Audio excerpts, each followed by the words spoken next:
Yes, sir. Welcome to the Vol Bros. My name is Evan. This is my brother Sooner Boomed, and we are two Vol Bros who are actually bros in real life. And we are coming live to you on a special Wednesday edition of the Vol Bros. Normally, we're live on Thursdays and Sundays at 9 o'clock p.m. Eastern.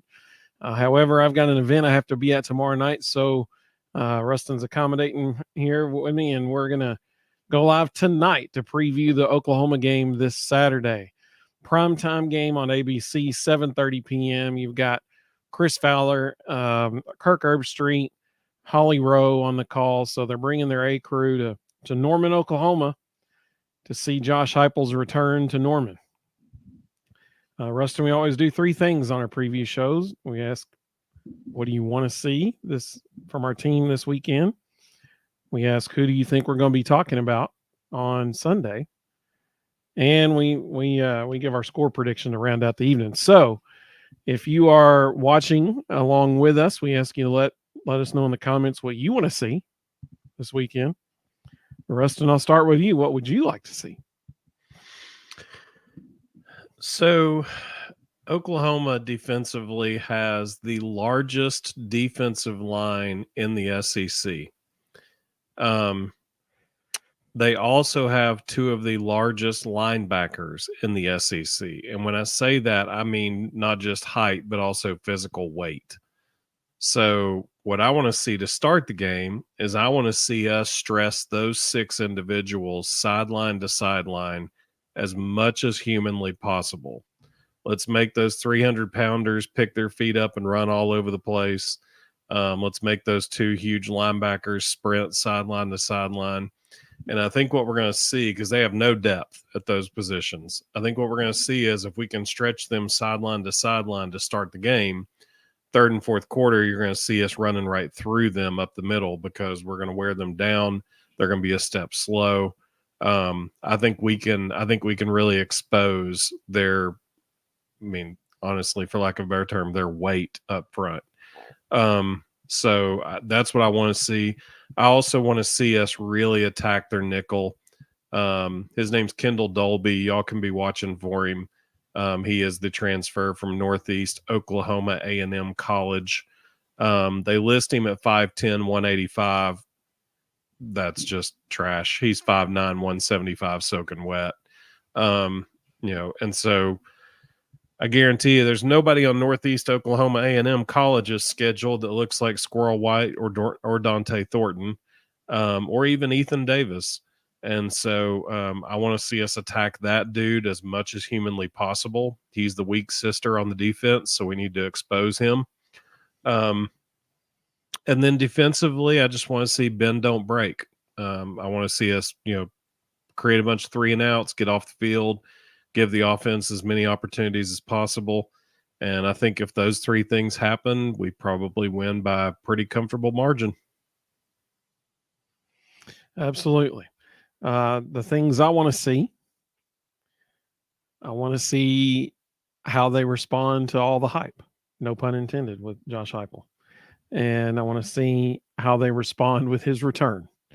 Are they trying to press and do too much, or are they just playing football the way they know how to play it? That's what I want to see.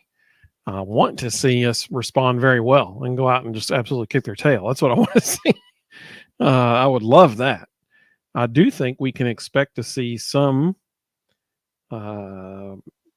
maybe missteps or errant throws from Nico, with it being his first true road game in the SEC in a hostile environment at night. So I think we can expect to see some of the things like that happen. But I will say this, we've talked about what do we think the impact of the in-ear helmet communication is going to have on this season. Well, I think we're going to see it happen more Saturday night than any other time yet this season. Anytime, I guarantee on third downs, you're going to see Nico looking over at the sideline and maybe even doing like this so you can hear what's going on in his ears. And I mean, Heupel's going to use, I guarantee you there'll be a few times where Heupel uses every bit of that availability to talk to him up until that 15-second mark in the play clock. He's going to use every bit of that to tell Nico, here's what you need to hear, here's what you need to hear. Because one thing about this particular game is the coaching staffs know each other so well. I mean, you've got multiple guys who have either coached with or coached players as players, some of the other coaches on the other team. And so, I mean, Halsley, Heupel, Martinez, Venables, all these guys know each other incredibly, incredibly well. And it is going to be absolutely fantastic to watch the chess match between the coaching staffs in, you know, they know my tendency in this situation. I like to do this, so we're going to do this instead. That kind of thing. It's going to be fun to watch that play out. So what I want to see from our team is I want to see us come out and just run our game. That's what I want to see. Not trying to do too much, pressing from, let's win one for the Gipper kind of thing. No, just play your game. And if you do that, you will win. Like that's the thing. Because the bottom line is this. Football, at the end of the day, is won in the trenches. Oklahoma's offensive line, we were saying this before the season even started. Oklahoma's offensive line was going to be a weakness. It has proven to be such, and their best offensive lineman is now out for the season with an injury. They will not be able to handle Tennessee's front seven. That's the story in this game. That's going to be the telltale sign of the whole game right there. So that's what I want to see. Some of the comments coming in. Welcome everybody. Yeah, Sean, welcome, buddy. He said, "Good evening. Good to have you, bud." Mina like you. Welcome. She said, "Evening, bros. Good to have you." I like the mums in the photo there. That's cool. Mississippi Vol said, "Good Wednesday evening. Fancy meeting you here." Yeah. Hey, we're glad you're with us. The only 10 you see, welcomes. Good to see you.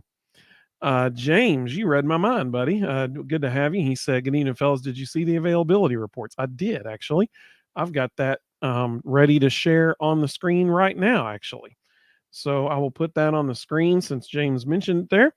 So this is from SEC Mike on Twitter. He tweeted out injury reports for the entire conference today, and this is Tennessee, Oklahoma's.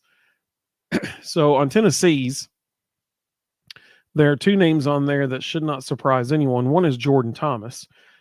He was ruled out for the whole season before the season even started. So that should not surprise anybody. Sham Umarov probably should not surprise anybody either based on how he came off the field against Kent State. Hopefully he is okay or will be okay sooner rather than later. The one that's interesting, so John Slaughter, that's interesting. He has been ruled out for this game. Lance Hurd is listed as questionable. Doesn't mean anything. I will be shocked if he's not playing.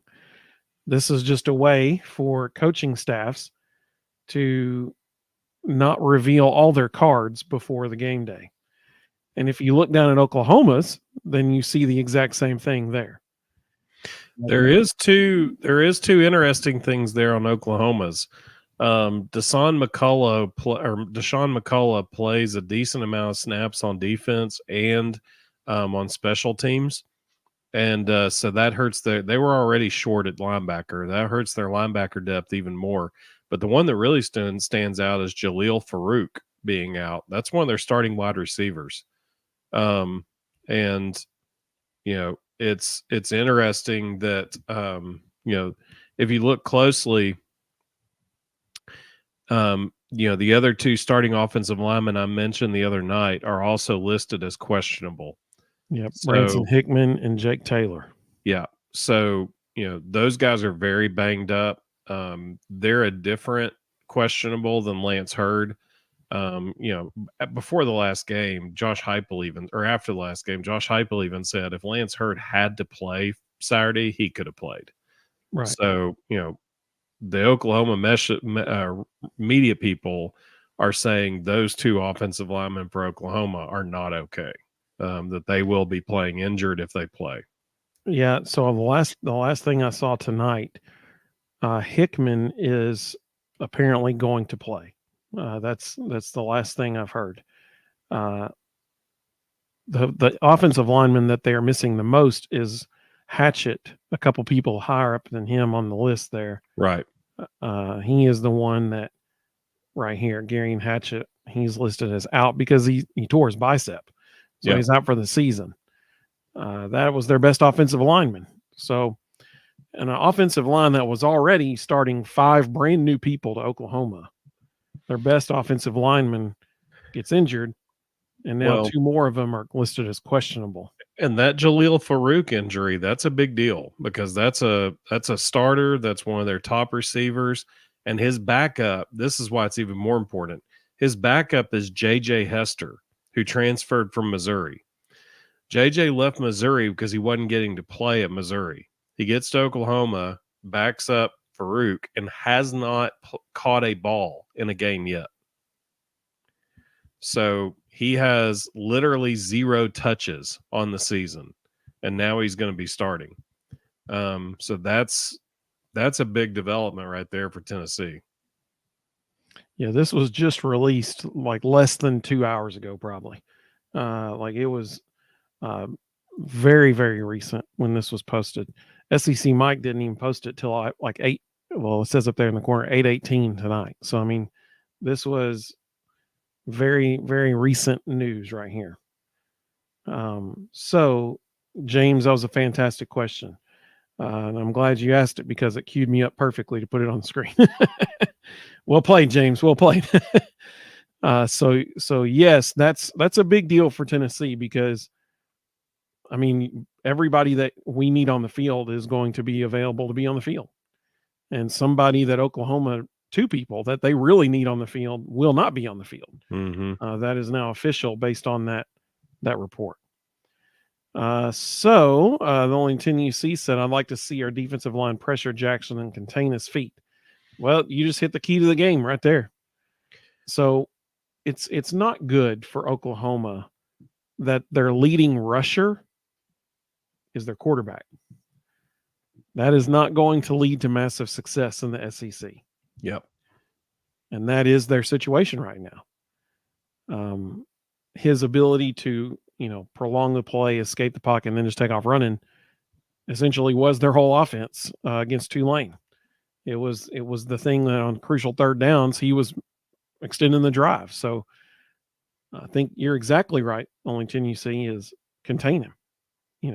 If they do that, Tennessee wins. Like, it's really that simple.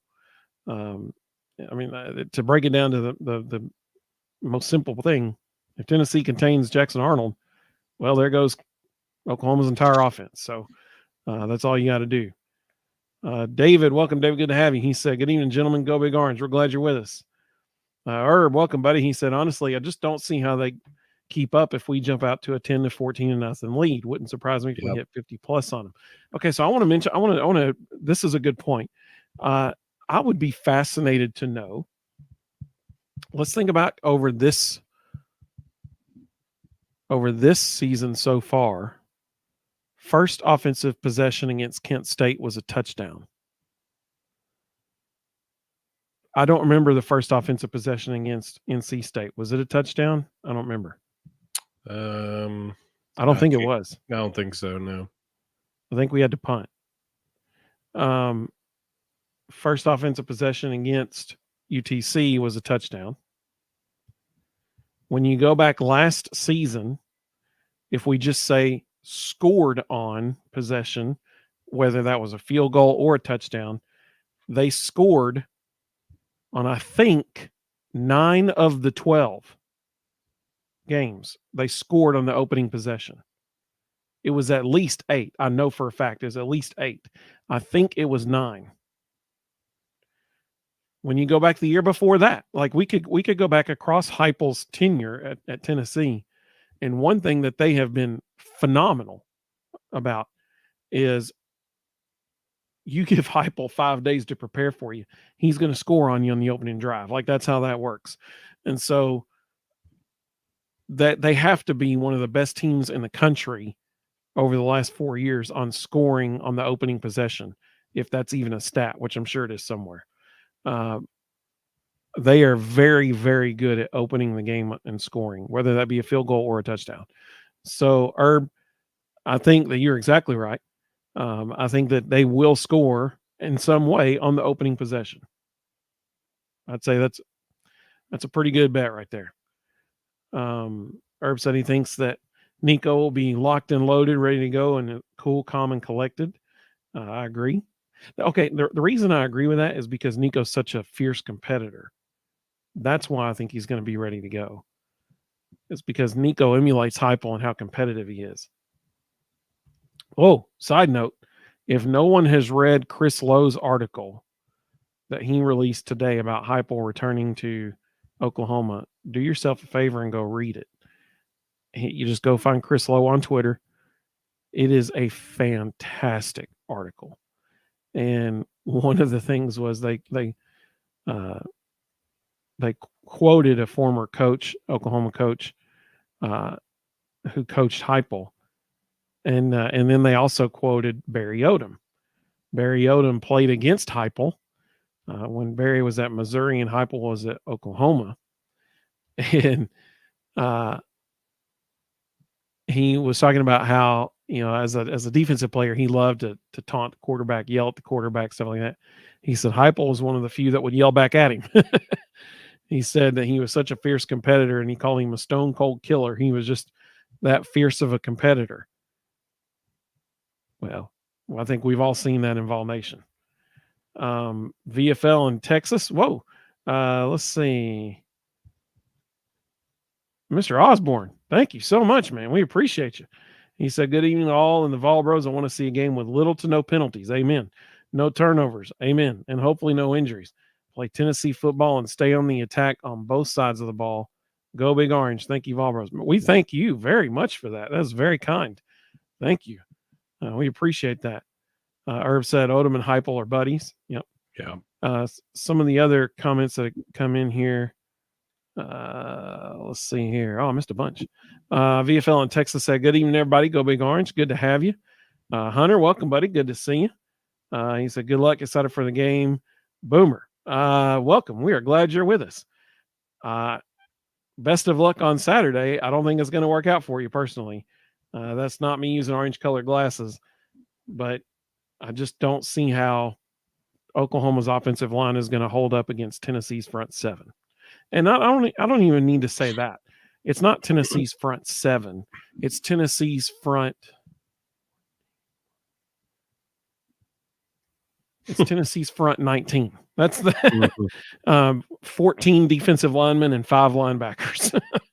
That's the problem, in my opinion. If I were an Oklahoma fan, that I would be concerned about the most right now. Let's see. Keg, welcome, buddy. He said, sup, bros, go Big Orange. Oh, hey, great advice here from VFL in Texas. He said, hit that like button. I think that's a fantastic idea. We'd appreciate it if you subscribe as well. That would be awesome. The only 10 you see said, I want to see our receivers catch contested throws and stretch out for difficult catches. I don't think every throw will be on the money. I agree. Or that they will always be schemed wide open. So, I mean, I agree. They got to catch the ball in traffic, and we all know who can do that better than anybody on our team. And that's Brew McCoy. Bill, welcome, buddy. Good to have you. He said, good evening, Vol Bros. I expect Oklahoma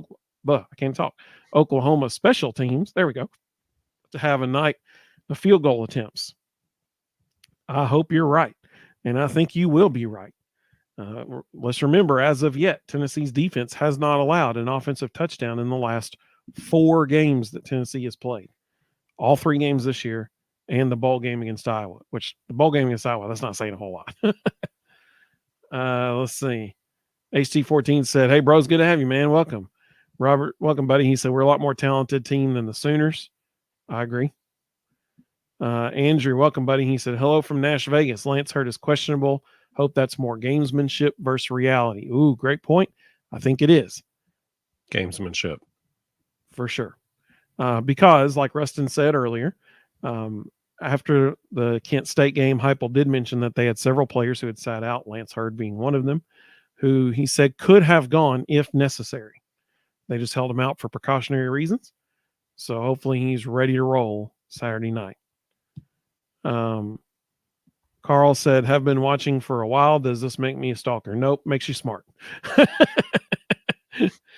Welcome, Carl. Good to have you, man. Oreo Puppy Dog, good to have you too, buddy. Whoa, he's already throwing out a score prediction. He said Tennessee 45-10. Man, I hope so. I hope you're right. Really do. AC14 said Vols by 50. That's Carl's. That's probably what Carl's going to say. Carl's our Vols by 50 guy. Let's see. Ooh. This is a big number. Okay. HT14 said, I think we'll end the game with 7 sacks. I think we will end the game with more than 7 tackles for loss. I don't think we'll end the game with 7 sacks. I'll be happy if we get 3 or maybe 4. But I don't think we'll have, because I mean, what have we seen so far? Tennessee's defensive 4 would just be 1 per quarter, and we haven't shown anything at all on defense. So they'll have some wrinkles. Tim Banks will run some stuff Oklahoma hasn't seen. So I could see at least 4. I mean, here's the thing.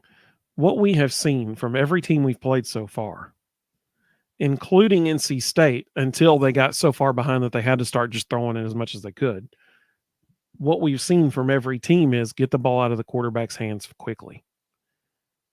Every single one. And that makes sense, right? Because like we're not the only people who can see how good Tennessee's front 7 is. Everybody can see that. And so because of that, the game plan against Tennessee has been don't let the front 7 totally change the game. Therefore, all of them have been getting the ball out of the quarterback's hands quickly. I fully expect that to happen this weekend too. Monica said, hey, welcome, Monica. Good to have you. We love having you too. Carl said, not worried at all. No, anything can happen, but think of this team as the team of destiny. Man, I hope so. That would be wonderful. Like the baseball team this year. That'd be great. HT14 said Brew McCoy and Squirrel White breakout games. I hope so. I think that's a good point. Absolutely. I think you'll see Brew in the end zone for sure. Austin, welcome, bud. Good to have you. He said Hatchett is not our best offensive lineman. That would be the right guard, Nawawu. I think I actually pronounced that correctly. So when I say you lost your best offensive lineman, I'm quoting your offensive coordinator. A week or 2 before the season started, he was on Mac and Cube in Birmingham and mentioned specifically, I'm blanking. What's the kid's name?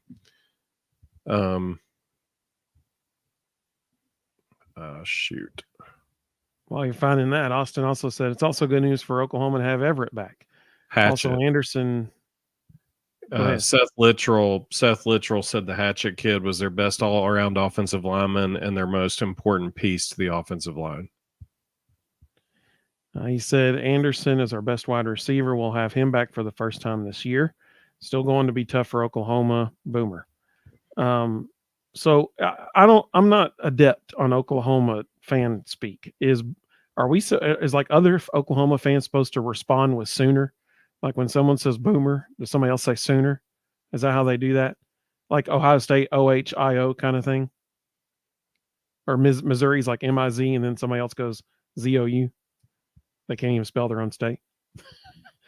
Austin, I need you to educate me, buddy. Is like other people supposed to say Sooner when you say Boomer?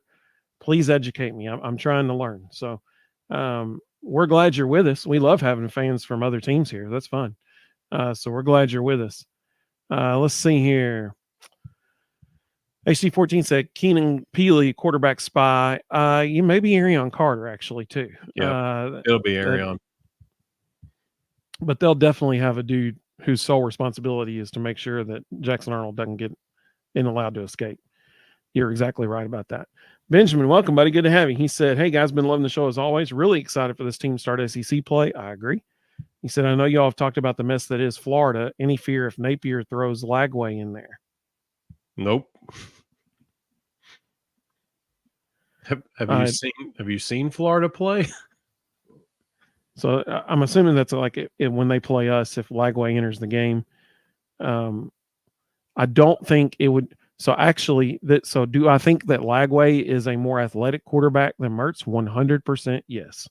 Uh, do I think that he would be more successful against Tennessee than Mertz? No, I don't actually. The reason I think that is because Mertz is way more experienced than Lagway. Mertz would be more calm under pressure with Tennessee's front seven than Lagway would be. Lagway has not seen anything like Tennessee's front seven yet. Will he? Yeah, they're going to put him in the game for sure. But he has not seen anything like Tennessee's front seven. That is going to be a very sad, rude awakening for him when he comes to Knoxville. He's going to be like, what is going on? And it's going to be fun to watch too. Only Tennessee said, I think Oklahoma will lean on their defense for turnovers and field goals to win this game. Yeah, well, I mean, you're right. You're exactly right. And unfortunately, that's not going to be enough, is it? Like, you're exactly right. The only Tennessee, I mean, you've hit the nail on the head. But we all know that when you're playing Tennessee, field goals aren't enough to cut it. Like you gotta put us some points on the board because Tennessee's going to do that. Let's see. Oriole Puppy Dog saying in this game, if we have to punt, I want our punter to do something besides punt. Hey, absolutely, man. Let him throw that thing. We know he can throw it. Absolutely, I'm all for that. Zach said, "Hey, everybody, I'm here watching season opener of Survivor." That's good, Zach. I'm glad you're with us. Thanks for joining us, man. Let's see. Ashton, welcome, buddy. He said the next couple weeks will be all right here. Again, still listening to other SEC fans saying, yeah, but who have they played? It might start out as a game, but this doesn't end well for OU. I think that's a fair assessment. It could be close at the beginning. But I'm telling you what, though, OU has to stop Tennessee on their first drive, or it may not turn out well for OU.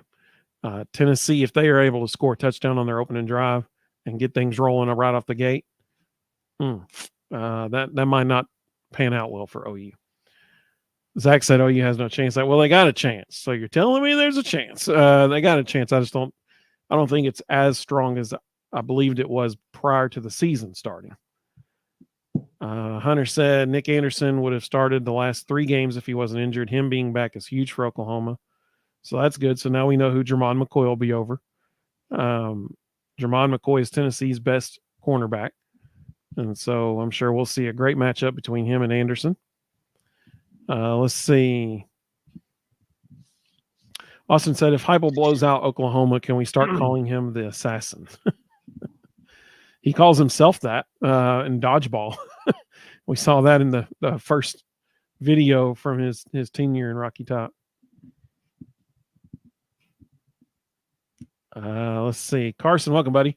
He said, hey, Vol Bros, looking forward to the game. I think we'll pull off the win. Oklahoma has a lot to work on. Agreed. Specifically, their offensive. I keep going back to that, the offensive line, but I mean, let's just be honest. That's going to be the story here. Zach said maybe we get 4 sacks. Yeah. Let's see. VFL said sacks will be hard to come by against a good mobile quarterback like Arnold. I agree. I don't know that I do. I think they're going to spy Arian Carter. I think they're going to tell the ends to keep outside leverage. I think what you're going to see is a lot of zone blitzes where defensive tackles are dropping out or James Pierce is dropping out and the nickel's coming on a stunt. I wouldn't be shocked at all if you see Boo Carter get a sack.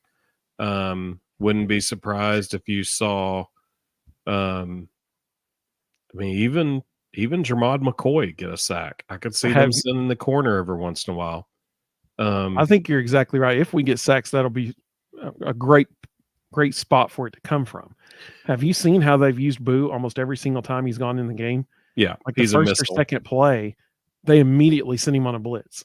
Yeah, I think you might see Arian Carter get 2, maybe 3 sacks because he's going to be told his job is to mirror the quarterback, and if the quarterback sits in the pocket, you're allowed to go.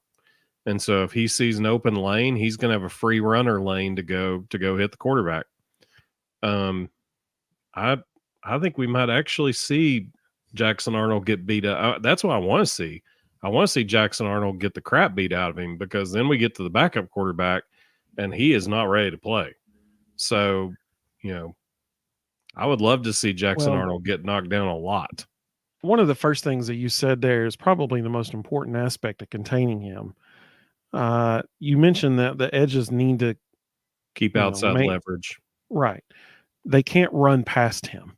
Like we did that a lot the last couple of weeks, where especially James Pierce Jr. Like the tackle forces him to keep running to get around him, and he ends up running past the quarterback. Yeah. Well, you can't do that, because that automatically gives the guy running lanes to take off, and so you can't do that. And they certainly can't do that against Jackson Arnold, because he will take advantage of it and he will get up out of there. Because I mean, we're sitting here talking about like he's their leading rusher and stuff like that. Well, he knows that too, like he's aware. He's a smart guy. He's aware of what they have and don't have on offense. He's aware of what he's watched on tape against Tennessee, and he's seen our edges run past the quarterback. So will he be looking for that? Yes, he certainly will. And that's why Arion Carter is going to have to be so important, because if they do run past him and he immediately tucks it and takes off running, Arion's got to be there to say, no, you can't do that. So that's going to be why Arion's so important this week, because Jackson Arnold he's very much aware of everything we're saying right now. Like, he knows that he is the primary option on Oklahoma's offense. And so he knows that going into the game, he's going to take advantage of his feet. Austin, I appreciate you, buddy. He let me know. He said, yes, someone says Boomer, someone else responds Sooner. He said, like you guys say GBO online, we just say Boomer. So instead of Go Big Orange, we just say, GBO. Instead of saying Boomer Sooner, they just say Boomer. So that's cool. Austin, I do hope you understand, if you've ever watched our show I doubt you have, because we're the Vol Bros, but first of all, I certainly appreciate you being here. Secondly, I hope you understand how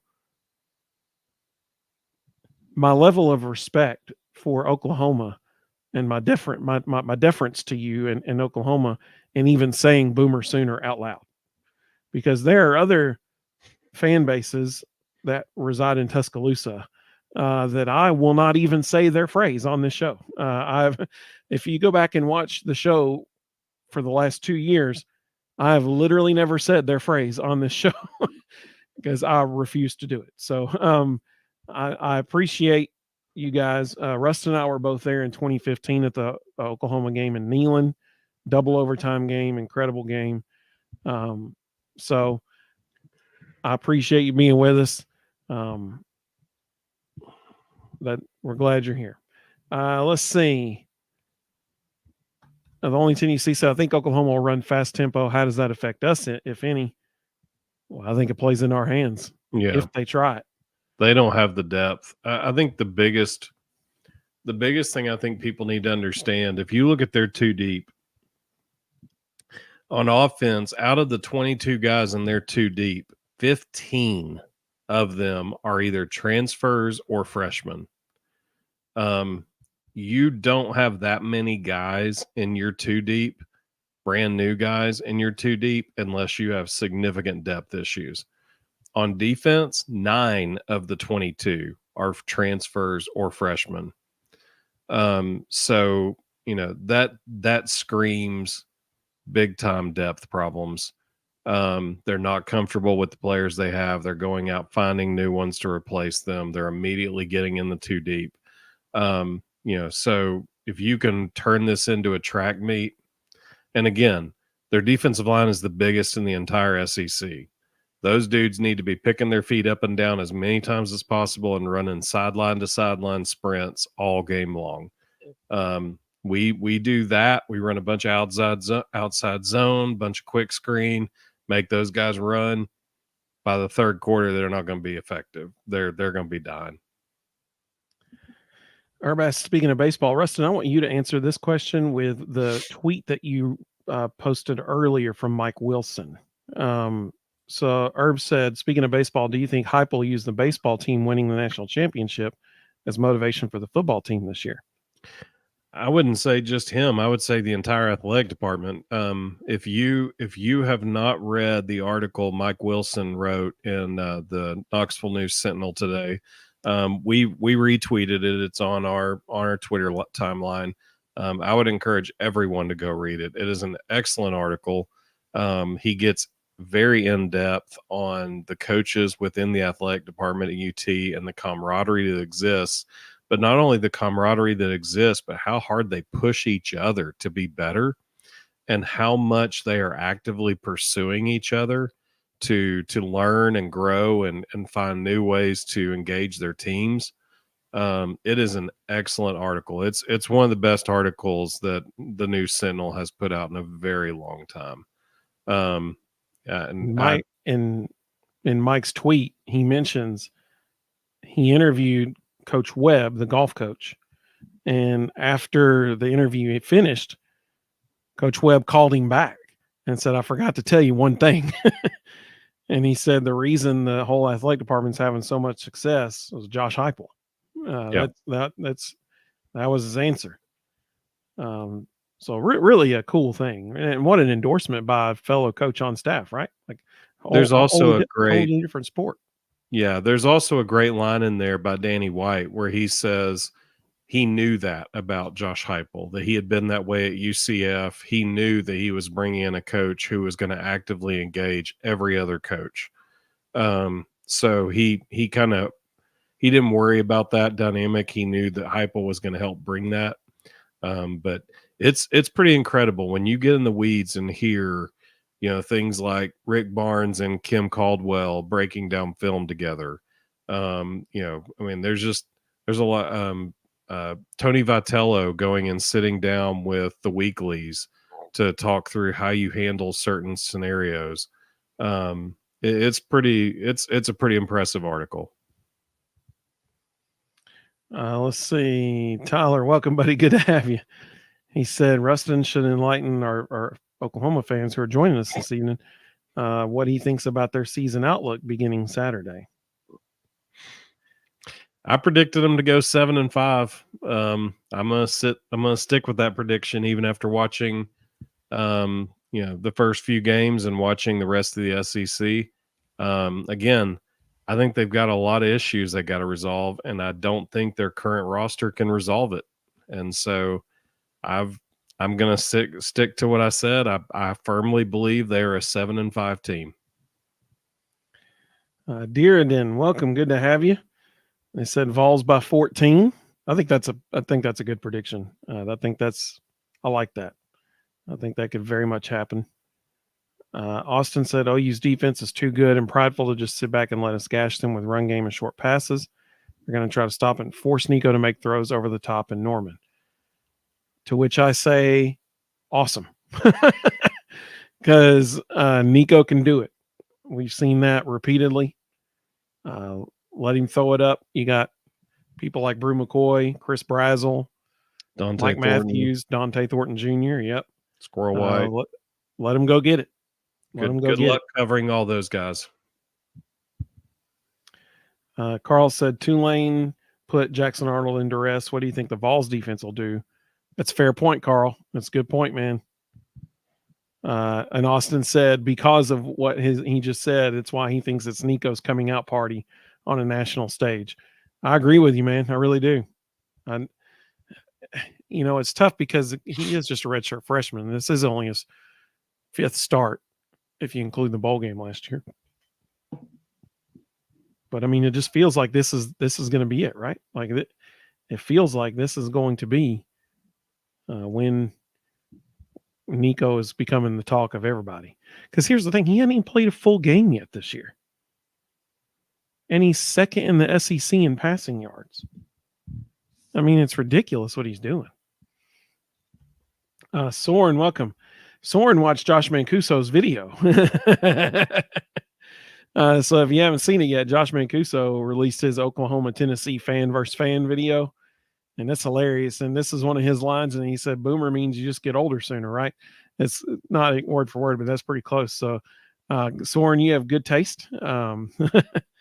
Speaking of that, Rustin is now writing an article once a week for Honorable Mention Sports, which is Josh Mancuso started essentially a clean barstool kind of network, and so the Vol Bros are being shown on Honorable Mention Sports Network stuff, and now Rustin's writing an article for him once a week. So this week was about things not going so great at Florida right now.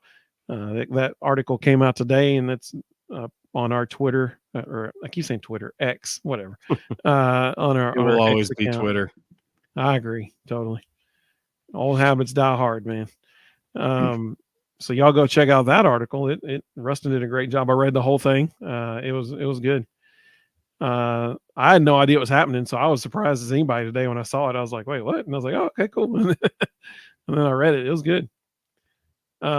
Ricky, welcome, Ricky. He says it's going to be a beatdown on Saturday.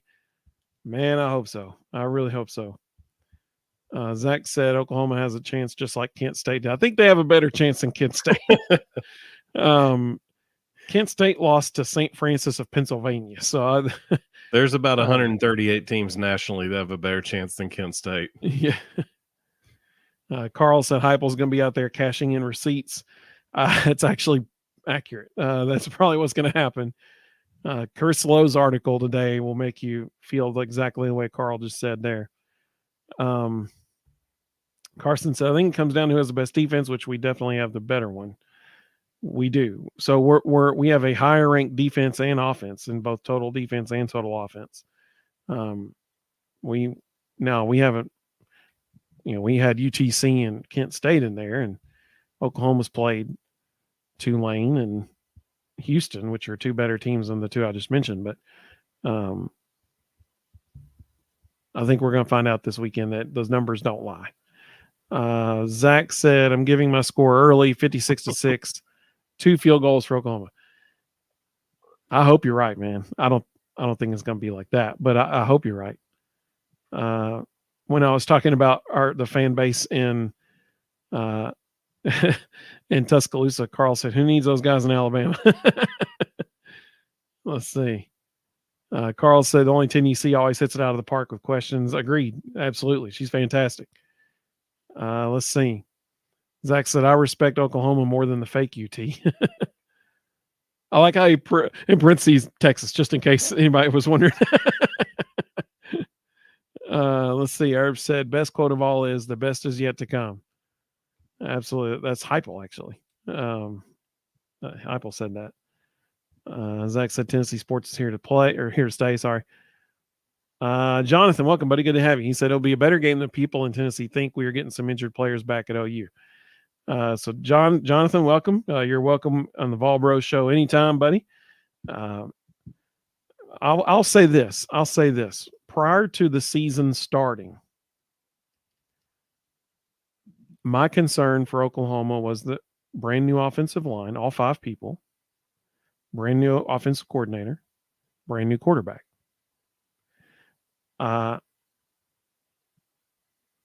Those things have turned out to be accurate concerns. I'll put it that way. I think you and I both would agree the offense has not clicked as well as it has in the past. No. And when you look at Oklahoma before the season, I said Tennessee would win this in overtime. It'd be an overtime game. It's going to be close. Nico's first true road game in the SEC, hostile environment at night. It's going to be a close game. But I can't say that anymore based on what I've seen the first 3 weeks, because Tennessee's, I'm not even going to say front 7. I'm going to say front 19. Tennessee's front 19, it's crazy to say that, but it's true. Like, it's accurate. Today on it was either ESPN or the College Game Day podcast Reese Davis was doing, one of the two. They're talking about Tennessee feels like they can run 12 guys out there at any time on their defensive line. And I'm in my head thinking it's really more like 14.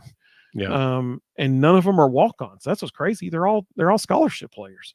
Our two third string. I mean, we've said this before. We have the best defensive line room in the country, and it's not close. In our first 12, there are legitimately 7 NFL guys, maybe 8. And our 2 third-string defensive tackles would start for pretty much every other school in the SEC. There's Those two just guys no he's referring comparison. to are Jackson Moy and David David Hobbs. Hobbs. And you know, the thing is, like, even if people say no, it's not the best defensive line, which I mean, it kind of is, but It absolutely is. if If anybody wants to have that argument, I will argue that till I will die on that hill. We absolutely have the best defensive line in the country. so, even if people said, well, our first 4 are better than your first 4, no matter who the team is, it could be Alabama, it could be Georgia, it could be whoever, Texas, I don't care, Oklahoma, whoever. If they say our first 4 is better than your first 4, I think that would be a tough argument personally. But you might be able to maybe say that. I mean, we have James Pierce Jr., who's going to be a top 5 draft pick. But Again, I've said it before. Name me another school in the SEC whose 4 defensive line starters are all going to be in the NFL next year. right. We will have 3 get drafted and 1 sign as an undrafted free agent. All 4 of them will be in the NFL next year. Yep. So, you know, when you think about that, whether people want to argue that or not, there is one thing that literally no one can argue. And that is that Tennessee has the deepest defensive line as far as talent is concerned, the deepest defensive line in the country. That is one thing that nobody can argue with. Nobody. Because like I said, they can legit run 14 dudes out there. Who else can do that? And it's not like you get to the 14th guy and it's like, you know, some dude who can't move at all. No, like all 14 dudes are legit dudes, you know. Number 15 is Jordan Ross, and he was a 5-star and number 1 defensive end in America last year as a high schooler. He's number 15. I mean, it's ridiculous. Yep. So that's why I would say, if I were a Sooner fan, my primary concern would be Tennessee's front 19 against your starting offensive line. That would be my primary concern. Mississippi Vol said, okay, prediction time for Saturday. I've got 34-20. I think that's a good prediction. He said, if they have a wider margin in mind, I certainly won't mind. Totally agree. But I think that's a really good prediction personally. Let's see. Tyler said about you writing for honorable mention. He said, Rustin's going to be able to pay everyone's 10% ticket raise with those royalties. So Tyler, I'm glad you mentioned that. We're going to talk about that at the end of the show. Actually, we're going to end our show with that. Carl said, congratulations, Rustin. That's great. Absolutely. It's pretty cool. Caleb Longcare said, hi, Vol Bros. Can't stay long. I'm going to the races, NASCAR races this weekend. That's exciting. I hope you have a good time. Carl makes a great point. It's a great point, Carl. Thank you. It's a very good point. He said Oklahoma has some dudes, just not enough of them. I think that's great. Jonathan said, what do y'all think our chances are in the SEC going forward? I'm going to ask you a clarifying question, Jonathan. Are you referring to this season or future seasons? That's if you can let us know, I'd love. That's a great question. I'd love to answer it. I just don't know which one you mean. So could you clarify for us in the comments? Are you referring to this particular season, or just, you know, in general, 3-5 years down the road, how do you think we'll be doing in the SEC? I've got you going 3-5 this year. In conference play is what you're saying. Right. Yeah. I think I had you going 4-4 in conference play this year. I mean, here's the deal. It's Oklahoma. I mean, it's a college football blue blood, just like Tennessee is. Yeah, but the schedule doesn't lay out very nicely. I mean, they're going to lose to us. They're going to lose to us this weekend. Then I think they'll beat Auburn. Then they're going to lose to Texas. Then they'll beat South Carolina. So they'll be 2-2. But then they have to go to Oxford. They're not beating Ole Miss and Oxford. So that's 2-3. I gave them Missouri. I think Missouri's down. I think they'll beat Missouri. That's 3-3. and then they finish out with Bama and at LSU. So I don't see them winning in Baton Rouge, and I definitely don't see them beating Alabama. So I've got them at 3-5. So I would say that they lose to Missouri and beat LSU. That's what I would say. Maybe. That and Bama, I think, will be closer than people think, but I think Bama would end up winning. I think the whole country got to see what Missouri really is this past Saturday. Well, but Boston College is good though. Like they're come on, they're not terrible. I'll put it that way. No, I would say they're average. Yeah. Okay. Yeah. I mean, I think we could say that about like teams 20 to 50 in the rankings are all average. You know. Yep. Let's see. Caleb Longcare said, but as far as like down the road, to answer Jonathan's question, I mean, just like Tennessee, Oklahoma is a perennial powerhouse. That's why the SEC sought after them to bring them into the conference. So I think they're going to be just fine down the road. It's just this year they got a rough situation going on. They're gonna have to change. They're gonna have to change their roster a little bit. I mean, they're running into that now. Like the SEC's one in the trenches, and right now they're not very good on the offensive line, and they're average on the defensive line. So Caleb Longcare said his prediction is 45-24. I don't think Oklahoma will score that many, but I think that's a pretty good prediction though. Bill said, I heard that Hurd will play Saturday. You're right, Bill. Everyone, including Oklahoma, will be shocked if he doesn't play. Let's see. Mr. Osborne said, I prefer Oklahoma to Texas traditionally. I don't care much for Texas, Notre Dame, Penn State, Florida, and of course the Bammers. I am 100% on board with that Florida one for sure. I do not like Florida. Let's see. Jared said, do you think OU fans welcome Heupel Saturday or give him Lane Kiffin treatment from when he returned to Knoxville, mustard from the upper deck? I don't think they're going to throw mustard bottles. No. But I also don't think that they're going to greet him warmly as a whole. Let me say that as a whole. I do think there will be some, if they announce, I've never been to a game in Norman. I'd love to go. That'd be awesome. But if they announce from the stands the head coach of the opposing team, if they do that, I think you'll get a smattering, here and there of applause for Heupel. But overall, I think you're going to hear folks boo him and that kind of stuff. But I don't know. I could be totally wrong. Maybe Jonathan or Austin can let us know what they think about that answer. That's a good question. Jonathan said it's going to be at OU as well, so we have a big chance of beating y'all. Remember the last time? Yeah, 2014. I remember it very well. We had a terrible team. Justin Worley was our starting quarterback, and we had a chance to take the lead at halftime. And then we messed up on an offensive possession because we were terrible.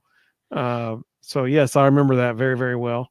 I also remember that we absolutely played terrible in the second half when it was in 2015 in Neyland. We were up 17-3 at halftime, and then we just came out and laid a total egg in the second half. Any conversation that starts with Justin Worley at quarterback is not a legitimate conversation. Yeah, we had Justin Worley at quarterback and Jacob Carter returning punts. So that was any win that you hang your hat on that involves Justin Worley playing quarterback is not a win you want to hang your hat on. Yeah, the 2015 win was much better win in Neyland, in my opinion. So use that one. Talk to us about that one. Yeah. Jonathan said our offensive line ain't no good right now, so we'll have to see. That's a true statement. Mr. Osborne said, with that being said, I'll take the Vols 41-20. That may actually be the exact score. That is a very good prediction. That is almost exactly what I'm going to predict. It's very close. That may be the exact score. Let's see here. Let's see. Herb said their stadium shouldn't intimidate our guys. It's nothing like our stadium. We're Vandy on the road. So what? Okay, so just so everybody understands what Herb's saying, if you are an Oklahoma fan, Herb is not likening Vanderbilt's football stadium to Neyland Stadium. He's saying it's another home game for Tennessee, is what he's saying. When Tennessee goes to Vanderbilt, there's more orange than black and gold. And he's right, there is. All the fans in Nashville come those. VFL in Texas said, Texas and Tennessee are sister states, too much history, but to respect each other. That goes for the universities too. Yeah. But I will say, if respect means y'all don't exist if we weren't there, then yeah, okay.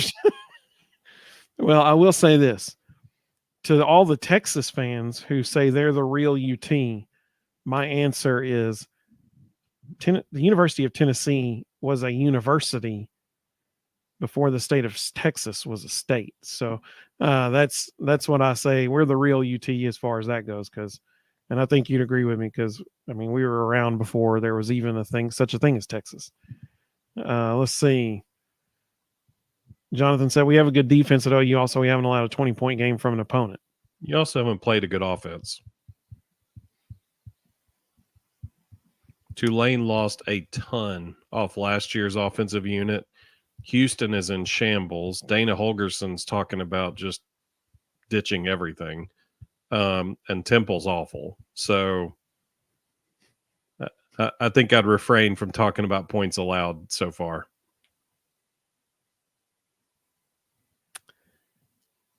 I agree.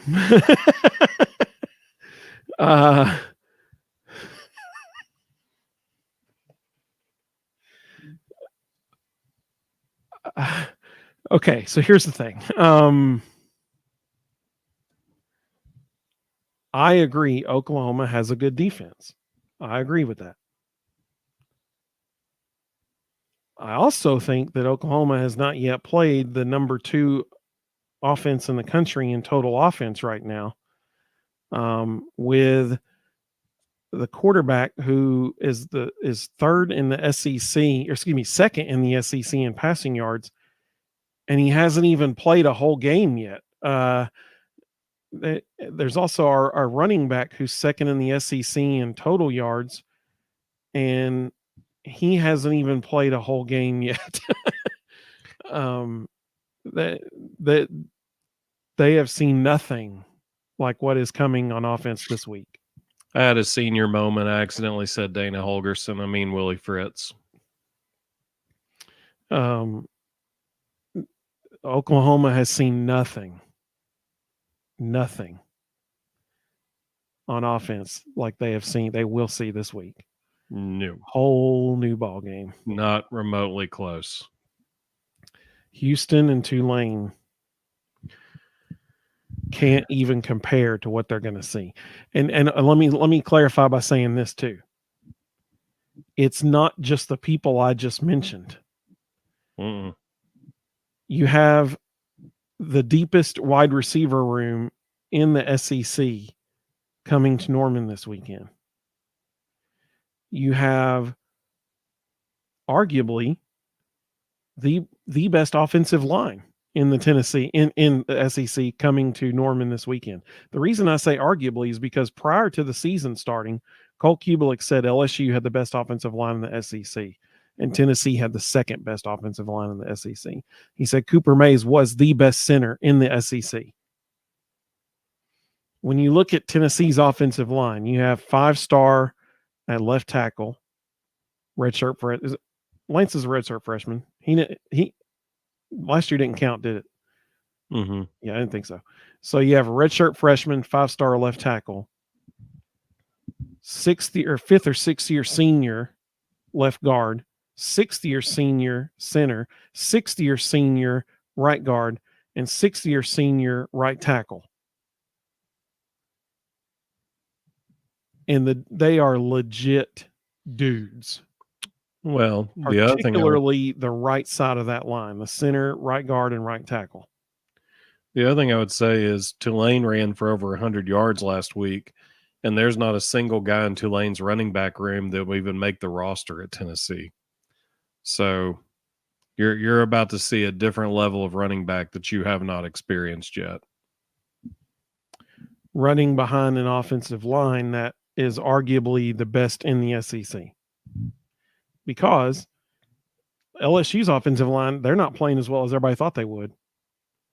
And so, Cole said preseason that Tennessee was the second best offensive line, so they got to be in the conversation for the best now. I like that. That was, but you're right. They have not allowed a 20-point game yet. That one got me. That was a good one. Backflip Spaghetti, welcome. Good to see you. It's been a while. Howdy, bros. How do they react when they're not up 3+ touchdowns on the fourth? Talking about Tennessee. It's a great question. So this team really hasn't been under close game pressure. I'm confident but cautious, and Vols take care of business. Go Big Orange. So I agree they won't be up 3 touchdowns on the fourth. But I do think they're up by 20 points in the fourth quarter, which is much different. And Rustin can attest to that. That is much different than I thought 3 weeks ago, even 2 weeks ago. VFL, you might be right, actually. It may end up being Texas versus Tennessee for the SEC championship. I sure hope not. Let Georgia have it. Yeah, I agree. Then let's get a week off. Absolutely. Let's see. Oh, he was saying this season and next season under Coach Venables. I mean, I like Coach Venables a lot. I'm going to be real fascinated to watch how he and Seth Littrell coexist. I'm an air raid guy. I coach the air raid. Coach Venables is a defensive guy. Typically, defensive head coaches do not last long with air raid offensive coordinators, because they just when push comes to shove, no matter how much a defensive coach says, I'm hands off, the offense is yours. When push comes to shove, he's on that headset going, slow it down, run the ball. It's how it's ingrained in them. They can't not do it. And Seth Littrell is a dyed-in-the-wool Mike Leach disciple air raid guy. And those phrases are not in his DNA. So I'll be fascinated to see how the next couple of years go with those two together. And people, the comment I always hear is, well, they're friends. Yeah, there's lots of people that are friends who coach together. It doesn't mean they stay friends, or it doesn't mean they stop being friends when they're coaching. But stuff happens and you're getting paid and your livelihood's running around with a bunch of 18, 19-year-olds. And sometimes close friends can't coexist on a press box together. So I'll be fascinated to see how that plays out. I also wonder how much of Coach Venables has a little bit of Dabo in him. I don't think Dabo Swinney could win in the SEC. I don't think he has it in him. I think he is too nice of a guy at times and a little too stuck in his ways. And I wonder sometimes how much Coach Venables took that from him when he was with him. And people who think the way Dabo Swinney thinks in the new realm of college football are not going to be successful. And you have to adapt. You have to be okay with getting over your, preconceived notions of what should be. And I'm not sure that Coach Venables can do that. You have no sound. Yeah, sorry, my mic is muted. Time will tell. I think Coach Venables is he's a fantastic football coach. Yeah. I mean, no doubt about it.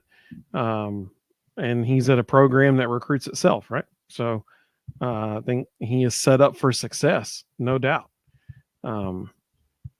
He is set up for success. So hopefully he does. And I want to answer Jonathan's comment here. He said, we won't lose to Texas. No way.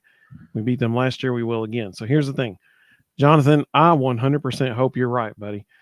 Because that would do nothing but help Tennessee. If y'all beat Texas, that would look good on Tennessee, because Tennessee doesn't have the opportunity to play Texas in the regular season. So I hope that's the case. Unfortunately, I don't think it'll happen that way, though, because Texas is better than they were last year, and Oklahoma isn't as good as Oklahoma was last year.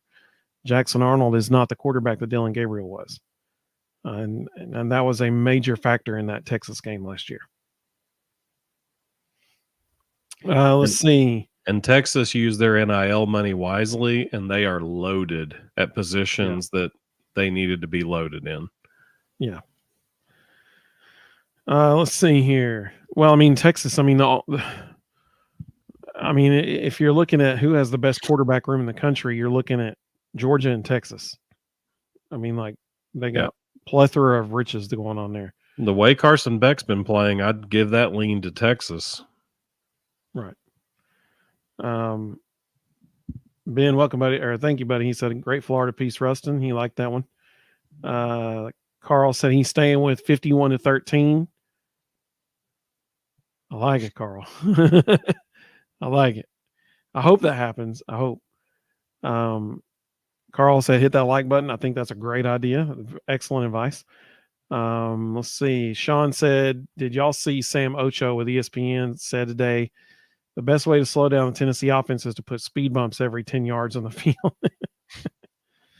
Well, I mean, here's the thing. When you look at our running backs, so Dylan Sampson is averaging 7.9 yards per carry.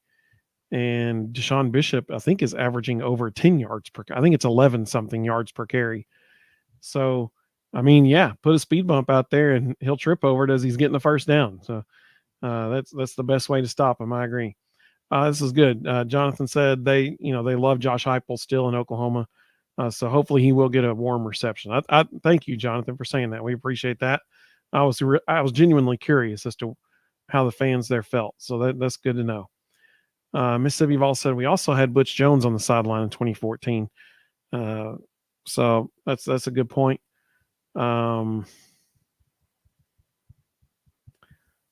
Let's see.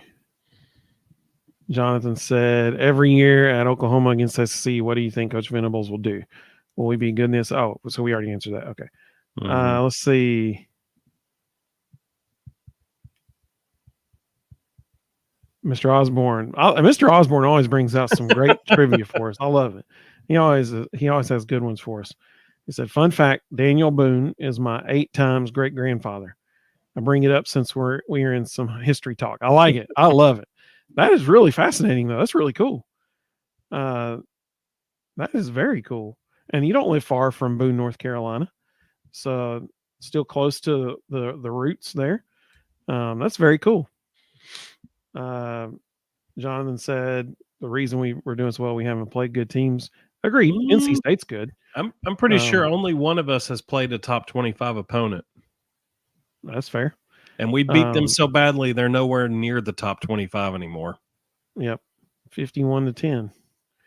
Let's see. Ashton was saying the quarterback for Tulane was not great. Yep. Let's see. Jonathan said the major factor this weekend is Oklahoma has injuries and Tennessee doesn't. Yeah, you're right. That is a major factor. You're exactly right. Yep.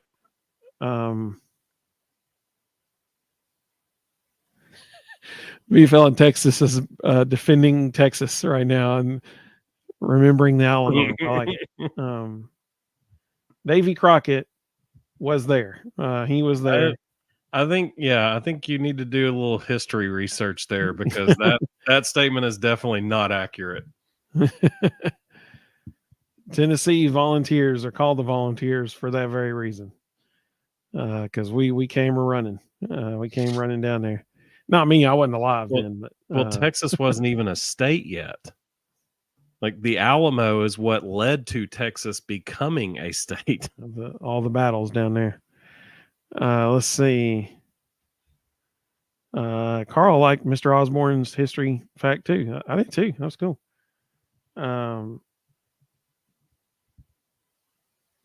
Let's see. Austin said the Volunteers were fighting at the Alamo before Texas. Oh, so everybody's talking about that now.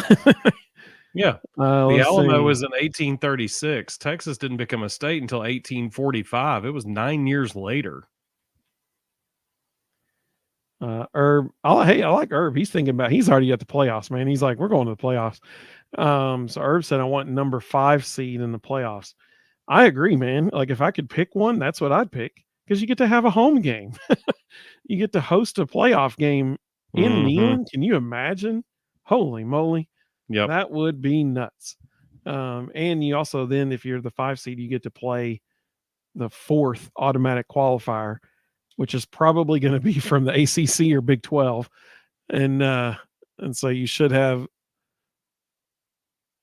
If you make it past the first round, you should make it past the second round too. Let's see. Listen, there's a very good chance that the 5 and 6 seeds are better than the 3 and 4 seeds in the playoff because There's of the a good automatic chance 5, qualifier. 6, and 7 are better than 3 and 4. Yeah. Yeah, you're right. Sam said, I think Coach Venables is building a good team at Oklahoma, but injuries on the line hurts. Yep, for sure. Dester.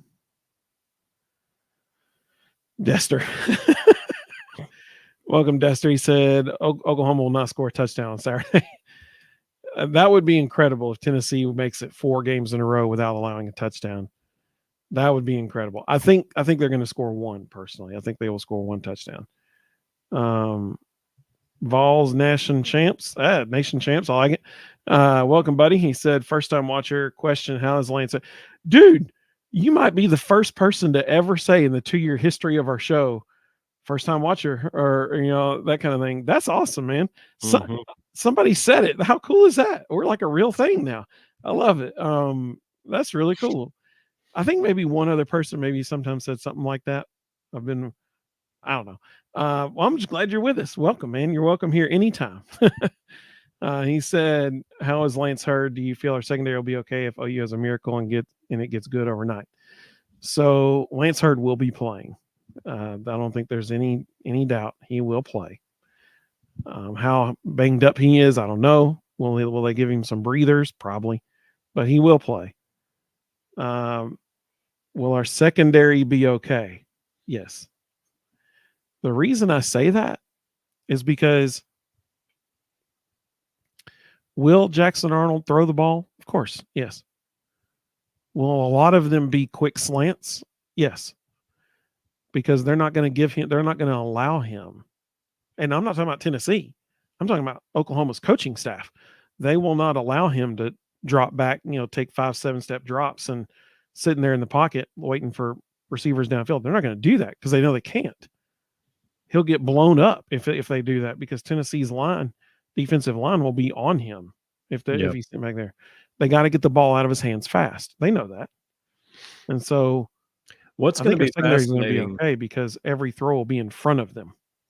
Well, what's going to be fascinating is, Jermod McCoy and Ricky Gibson are cover corners. So I think Tim Banks is probably going to assign them. Oklahoma has 2 receivers that you really have to pay attention to. So I think Gibson and McCoy are going to be assigned to those 2. They're going to be playing press man, and everybody else will be playing zone coverage behind them. So it's going to be interesting to see how those guys get open because it's really hard as a quarterback to throw quick game when the corners are pressed up on your top receivers and there's these other guys kind of lurking in the windows waiting on balls to jump in the air. It's a recipe for interceptions. So it's going to be interesting to see how Oklahoma tries to scheme those guys open in the quick game because it's going to be real hard to throw. I love how our comments have turned into a debate on Texas, Tennessee, Mexico military history. I love it. It's fantastic. VFL said he needs to give us some Texas history lessons. I love it, man. I love it. Let's do that. Wait until Texas week. Absolutely. That's next year. SEC championship game, hopefully. No, next year. Jonathan said that's why we'll see what happens on the field. That's why they play the game. Totally agree, man. He said, but I'll be back with y'all. I hope y'all have a great night. God bless y'all. Take care. Boomer Sooner. Hey, I appreciate that. So God bless you. God bless you too, man. That is awesome. We appreciate that. Love that, man. Hope you have a great weekend. Hope you see us again sometime. We're here every Thursday night and Sunday night at 9:00. Wellington UC said, "Night, John's looking forward to a great game." Absolutely, totally agree, 100%. Ashton said, "Did y'all see that song that someone made on SoundCloud today about Brent vegetables? No typo." I did not see that. No, Is it to the VeggieTales theme song or something like that? I did not see that. Sam said Oklahoma will dump off a lot of passes to either their running back or tight end. Yeah, for sure, 100%. That's what they're going to have to do because they won't be able to sit back in the pocket for a long time. Let's see. I think this is a great prediction. He involves nation champ. Nation champ said, "I feel it's going to be a good game for one half, and then in the second half we break them." Yeah, I think that's fair. Yeah, EFL Tech said not next year's. Yeah, so it's same schedule, that's just right. flip flop, just flip flop. That's the only difference. I wish they'd go So ahead and go to 26 concept and just shuffle it every year. So next year, Oklahoma will be coming back to Neyland. Can you imagine? Holy moly, that's going to be loud. Mr. Jones, welcome, buddy. He said, "I think Tennessee will dominate OU like they are the home team for Heupel's return to Norman." Heupel just stopping into Oklahoma to say hello on his way to his second natty. So Rustin, who do you think we're going to be talking about Sunday night as the play? This is our second segment of the show. Let's go ahead and do this and prediction at the same time. That's cool. Who are we going to be talking about? I think we're going to be talking about James Pierce Jr. I think he is going to have his coming out party. I do not like Oklahoma's offensive line. I think they're very dinged up. I think they're suspect at best. And I think that Tim Banks has intentionally not been showing anything. And I think we're going to see some unique stunts and twist packages to get James Pierce free. And I expect him to have a huge night.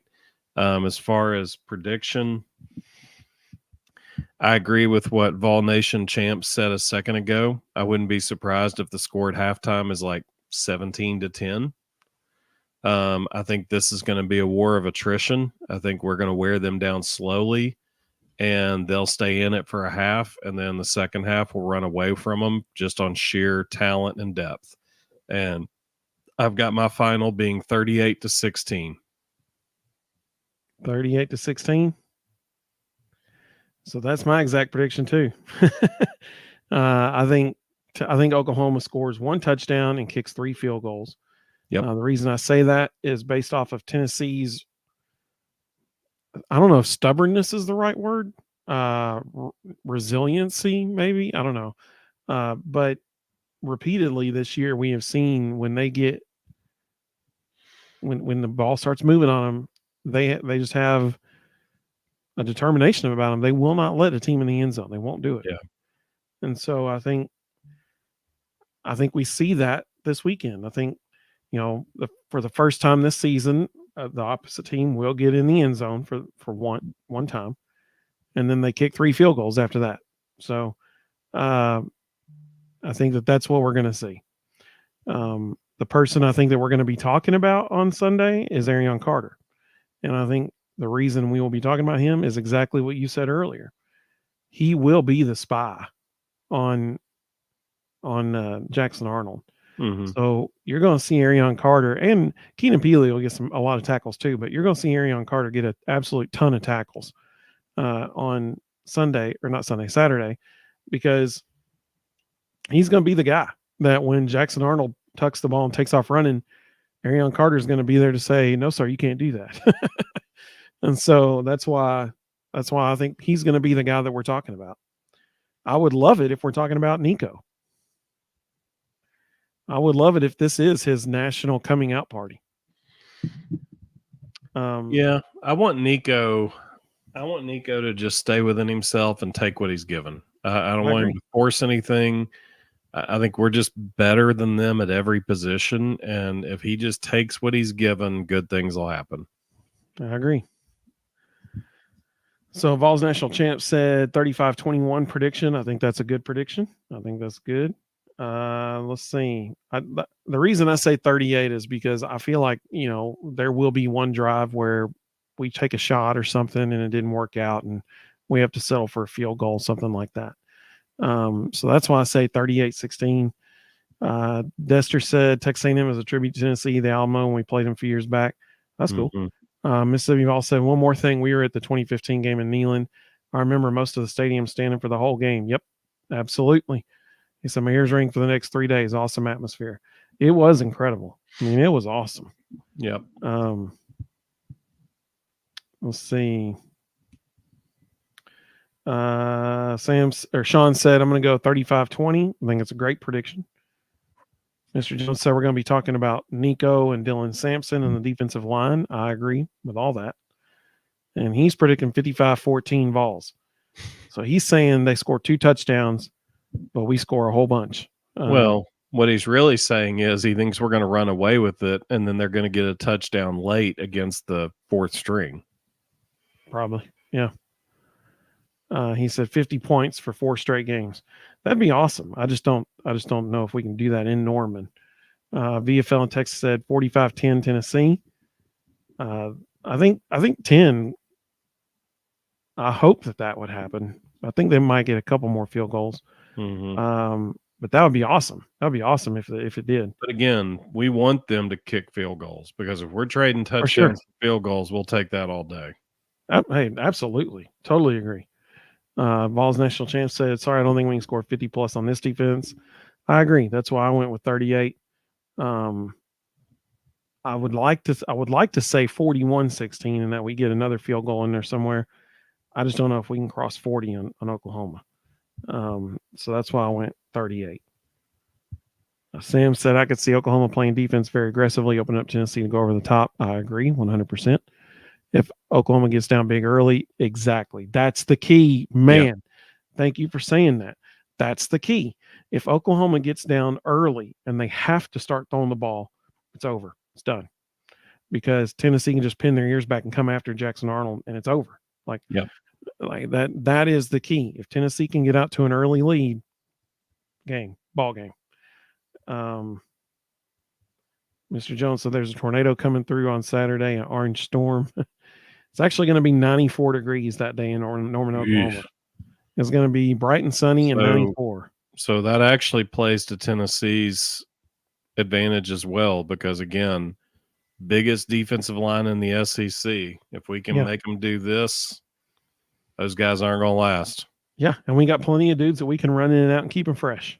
Like James Pierce Jr., he played like 7 snaps the first game, 14 after that. Something like he's played less than 30 snaps all year long. Will they be used to the heat? We live in East Tennessee. Good news is we got a bunch of dudes we can run out there. All right, last thing, and then we'll end the show here. So kind of a controversial thing. I agree with Rustin's take. Rustin tweeted this out earlier, and he's right. I don't want him to be right about this, but he is right. Earlier, somebody mentioned that the ticket prices are being raised 10% in what's being called a talent fee.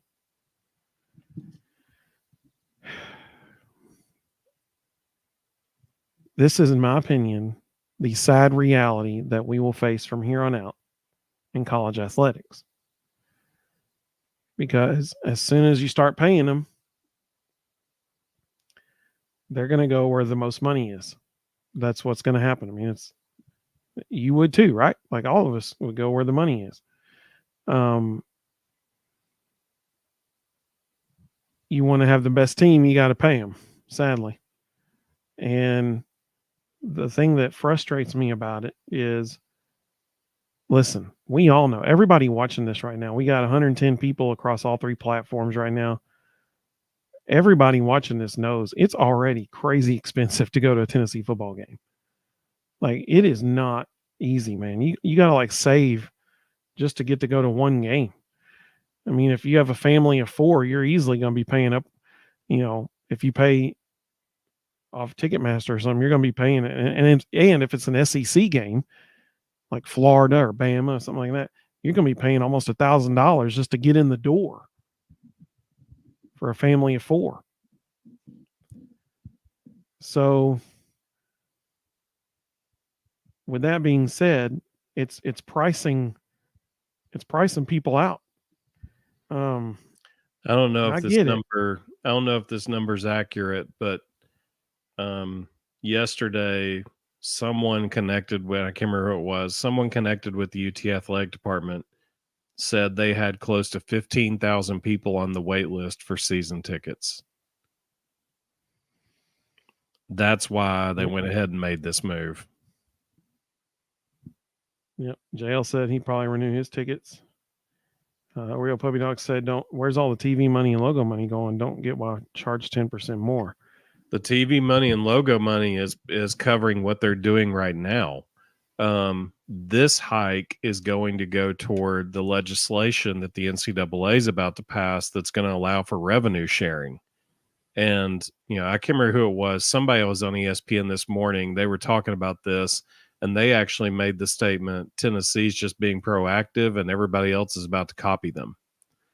And so it was Tom Luganville. Yeah. And he, his comment was, get used to it. If you're at any other school in the country, this is about to happen to you too. Tennessee, just like with NIL, Tennessee's just being the front runner. Danny White has surrounded himself with really intelligent people who are way ahead of the curve, and they're communicating what the new reality is going to be before everybody else does. So this money is going to be used for that revenue sharing model that's about to pass. And one dynamic that could happen in that revenue sharing model is the university may end up controlling NIL as well, because the NCAA can't figure out how to control it. So if that happens, then some of this money will also go into NIL. And I mean, let's be honest. The reason that Tennessee is so wildly successful across all athletics right now is because of how they have handled NIL and how forward-thinking Danny White has been. Yep. I mean, my goodness, literally the literal first day that NIL became legal, Tennessee announced a minor program for every student athlete with a minor in entrepreneurship. They had been planning that for weeks or months heading into that, knowing as soon as this happens, we're going to announce this program where every one of our student athletes, you're going to graduate with a degree, but you're also going to have a minor in entrepreneurship. And they had Spire Sports up and running before pretty much anybody else in the country was doing a collective. And then the rest of the country essentially straight copied Spire Sports. Right. So, Danny White and his office have been way ahead of this for literally everything that's happened.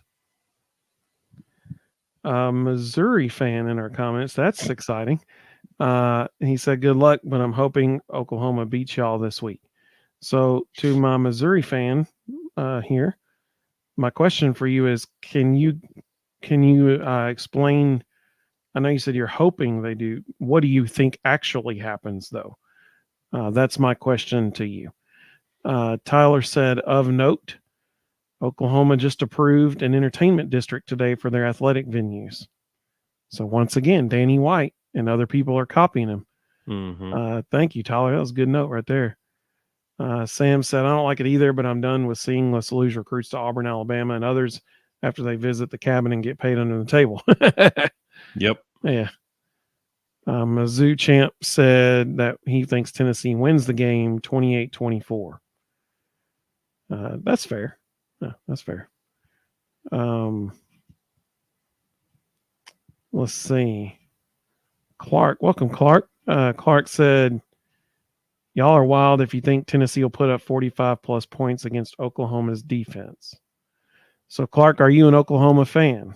Because I'm curious if you've seen Tennessee play over the last 3 years. And I think 38's a rational number, but 38's just one turnover away from 45. I mean, it's not outside the realm of possibility. Mm-hmm. Carl said he looked into going to Norman, arrive on Thursday, depart on Monday, ticket, rental car, and hotel. The cheapest was $2,600. That's not easy, is it, man? Woo.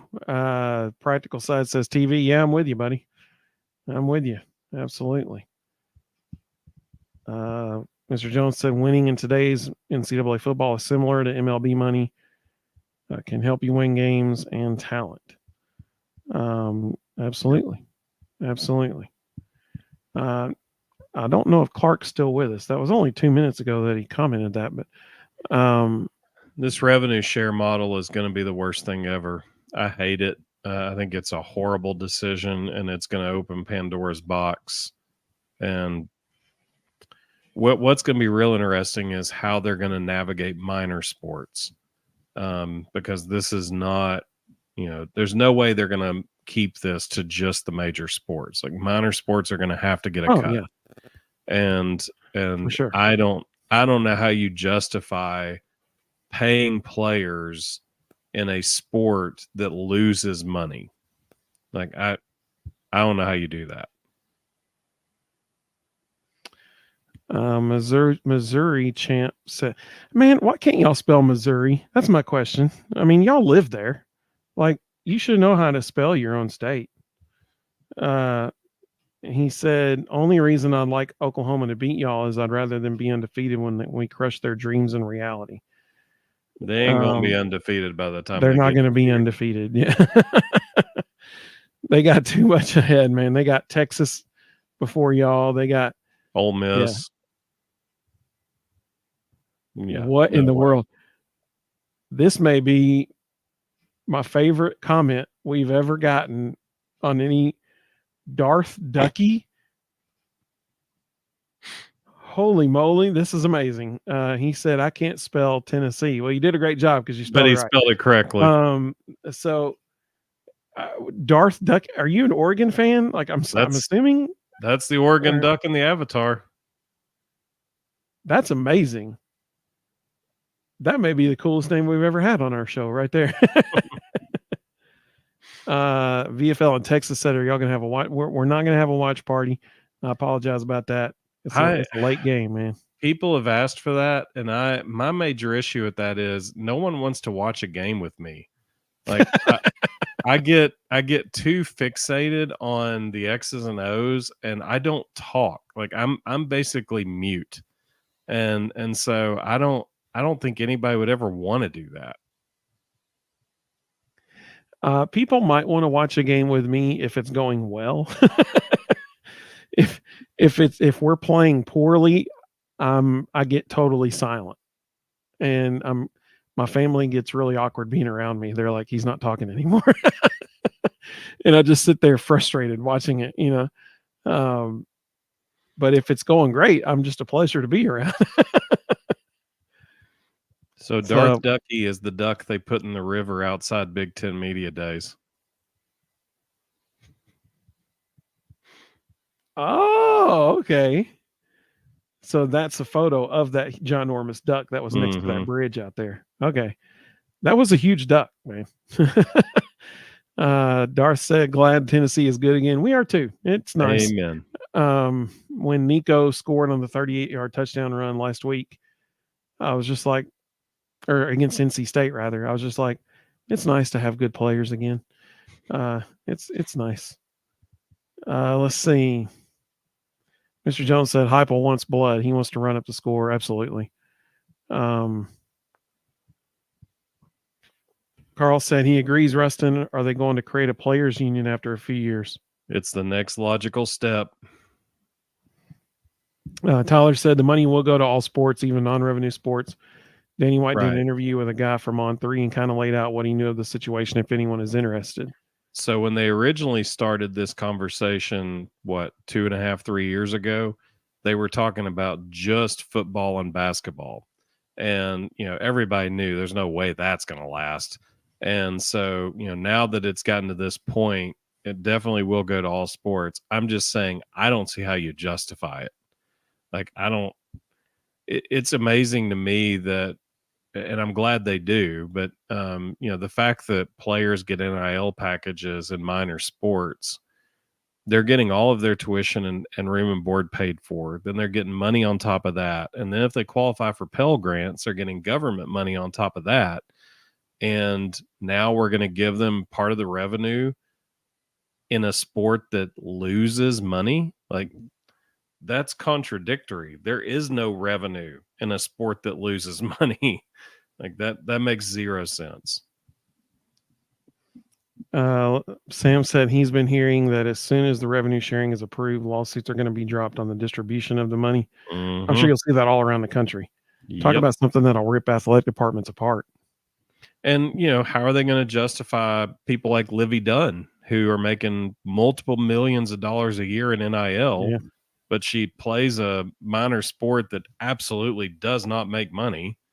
And, all of a sudden the girl standing next to her should get money as well. And how is that equitable if she's getting millions and the girl next to her gets a check for 10 grand? Like, it's going to be chaos. Clark said, I'm an Oklahoma fan. I see Tennessee winning this game 31-17. Our offense is taking a major step back this year. Nothing but respect for Josh Heupel from Sooner Nation. Oh, that's cool. I appreciate that.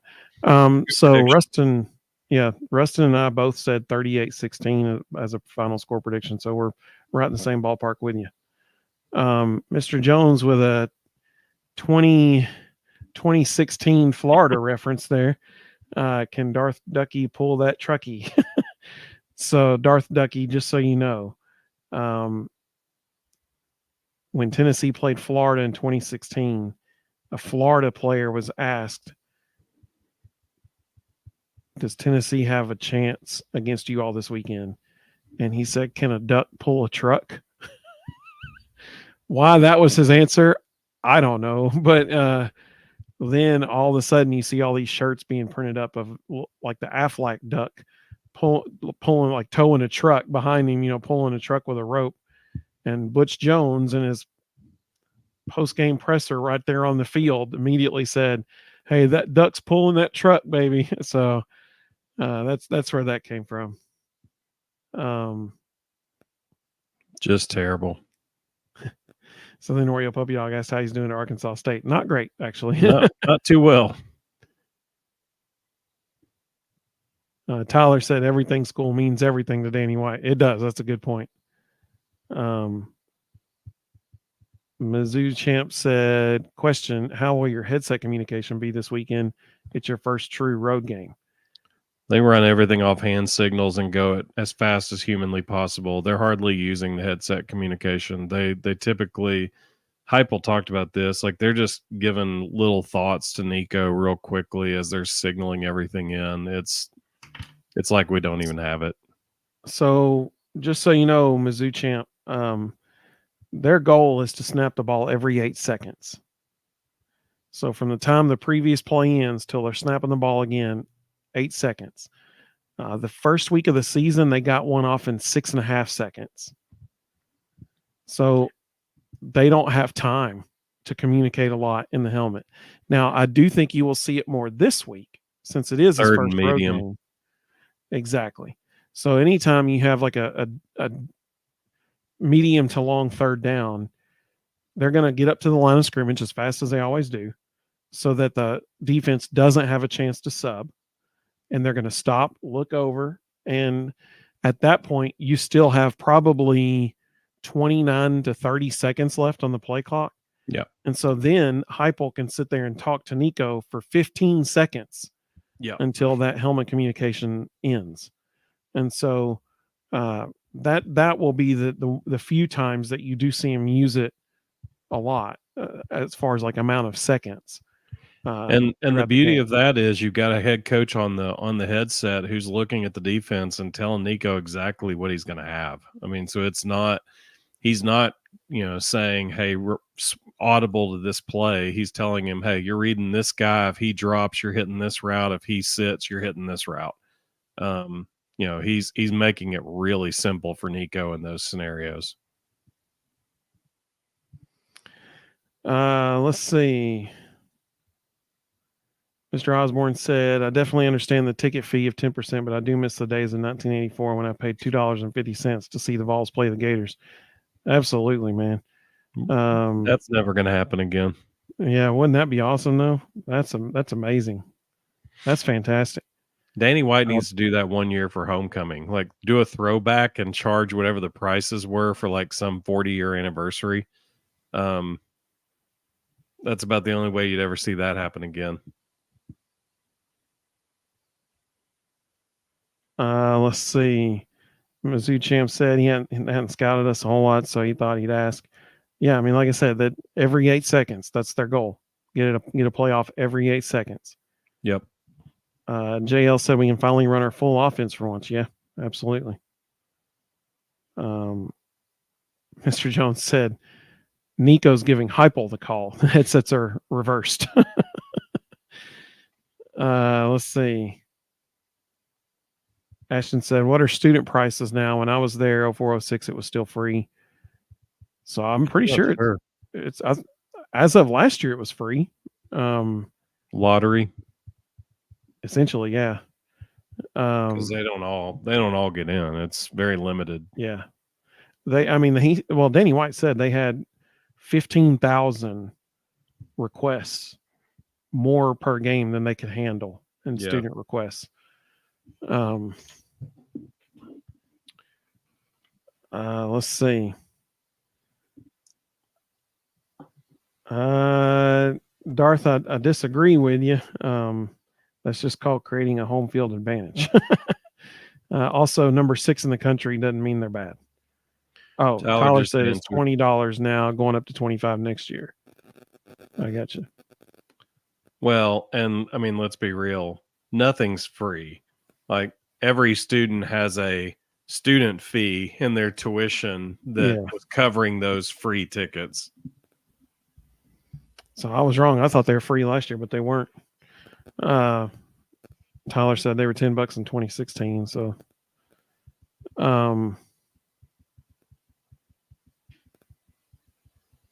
Darth, your comment is resonating in my mind here. I don't think you can talk about that right now. The mighty, whatever Idaho's mascot is, the Vandals. Oh yeah, the Vandals. Oregon got vandalized. They gave Oregon all they wanted, man. So, I don't know if that should be your play right now, personally. Let's see. Sam said $2.50 to get into the entertainment district and watch TV from the outside. That's true. That's true. Absolutely. Yeah. So this has been fun. We've had Missouri fans, Oregon fans, Oklahoma fans join us tonight. Man, this has been a lot of fun. Really good. So to the 112 people watching across all 3 platforms, we appreciate you. Mr. Osborne said, I completely understand that I've been blessed to have attended over 200 Vols football games in person. That's awesome. He said, I will just try and go at least once a year going forward. I always love the Vols. I agree, man. That's my goal. If I can get to 1, maybe 2 games a year, because I mean, there's only 7 because there's always a neutral site game. So you get 7 opportunities a year. That's it. And so if I can get to 1 or 2, that'd be great. Darth said, beat Georgia. We can all agree on that one. So annoying. Yep. Well, let's see. I think his players, but was going to be problematic.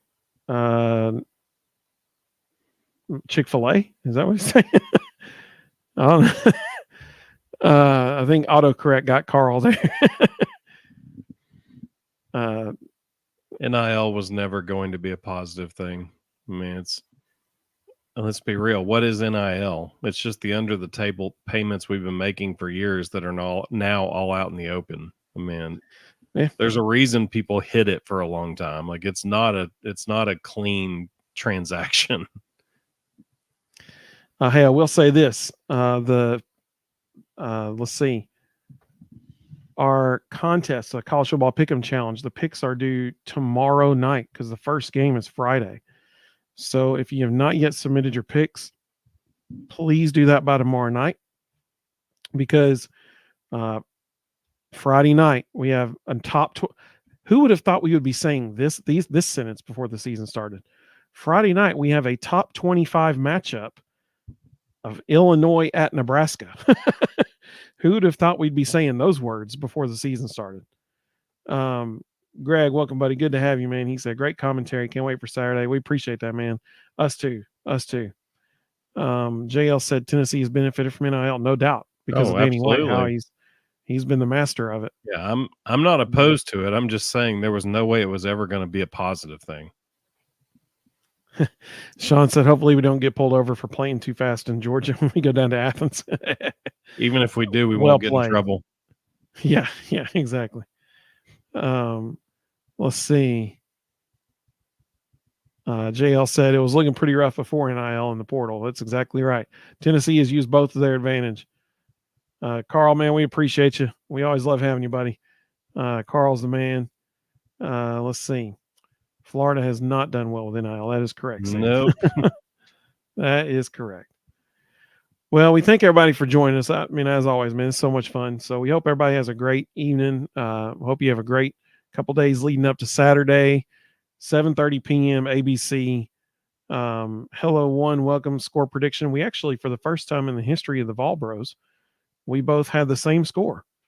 We both predicted the same score, 38-16. Tennessee wins is what we're both predicting. So